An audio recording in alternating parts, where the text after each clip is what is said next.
ఎందరో త్యాగమూర్తుల త్యాగఫలం ఆంధ్ర రాష్ట్రం. నేడు ఆంధ్రప్రదేశ్లో ప్రజలు సుఖ సంతోషాలుగా ఉన్నారా? ప్రస్తుతం ప్రజల మధ్య ఉన్న కులాల కుంపట్లు ఎవరి కోసం? చంద్రయాన్ రాకెట్ యుగంలో కూడా వర్ణ విభేదాలు దేనికి సంకేతాలు? రాజకీయ పార్టీల నేతలు ఏం చెప్తున్నారు? నేటి కాలంలో ప్రపంచాన్ని శాసించే మన యువత మేధాశక్తి ఏం కోరుకుంటుంది? తెలుసుకోవాలంటే ఆంధ్ర యువగలం. ప్రజల మాటే మా నోట.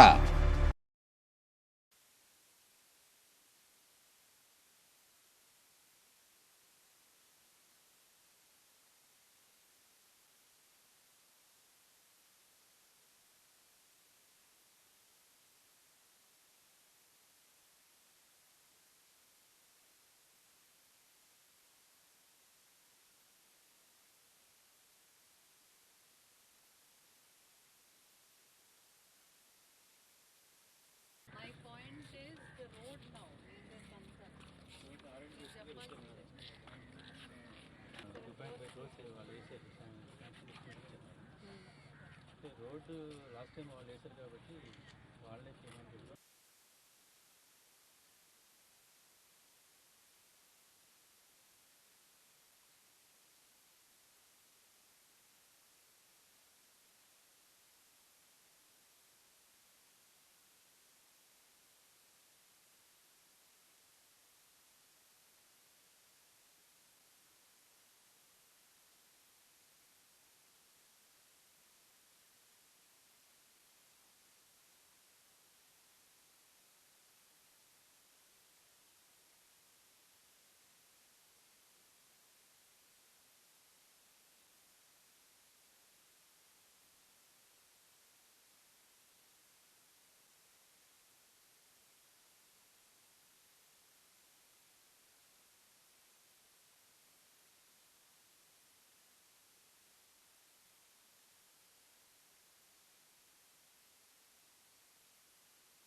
హారతులు మళ్ళీ మొదలు పెట్టాలని గౌరవ ముఖ్యమంత్రి గారు ఆదేశించిన తర్వాత మంత్రుల కమిటీ సమావేశం జరిగింది. ఆ సమావేశంలో దసరా లోపు ఇక్కడ కృష్ణ హారతులకి సంబంధించిన ఏర్పాట్లన్నీ పూర్తి చేసి దసరాకి హారతులు మొదలు పెట్టాలని నిర్ణయం జరిగిందండి. దాని అనుగుణంగా ఏ వివిధ శాఖల వాళ్ళు చేపట్టాల్సిన బాధ్యతల గురించి ఒకసారి మేము మాట్లాడుకోవడం జరిగింది. ఈరోజు ఇక్కడ ఇన్స్పెక్షన్కి వచ్చి ఏ ఏ కార్యక్రమాలు ఉన్నాయి అంటే రోడ్ ఎవరు వేయాలి, లైట్లు బాగు చేయాలి, వాష్రూమ్స్ పెట్టాలి, మంచినీటి సదుపాయం కలిగించాలి, చేంజింగ్ రూమ్స్ పెట్టాల్సి వస్తుంది, మళ్ళీ హారతులకు కావాల్సిన పంట్లు లాంటి ఇతర అవసరాలు ఏమిటి అనేది అన్ని శాఖల వాళ్ళతో పాటు ఒక ఇన్స్పెక్షన్ ఈరోజు రావడం జరిగింది. మొన్ననే మంత్రులు ముగ్గురు కూడా వచ్చి చూసి వెళ్ళడం జరిగింది. వారి డిపార్ట్మెంట్స్కి వారు ఆదేశాలు ఇవ్వడం జరిగింది. డిస్ట్రిక్ట్ కలెక్టర్గా కోఆర్డినేషన్ బాధ్యత మాకు అప్పగించారు కాబట్టి అన్ని శాఖల వారిని కోఆర్డినేట్ చేసుకొని ఇది దసరా లోపు హారతులకి అన్ని ఏర్పాట్లు పూర్తి చేసి ఒక ముహూర్తం ఏదైతే ముఖ్యమంత్రి గారు నిర్ణయం చేస్తారో ఆ రోజు నాటికి రెడీగా ఉంచాలనేది మా పూర్తి ప్రయత్నం అండి. చేసేస్తాం తొందరగా. Thank you.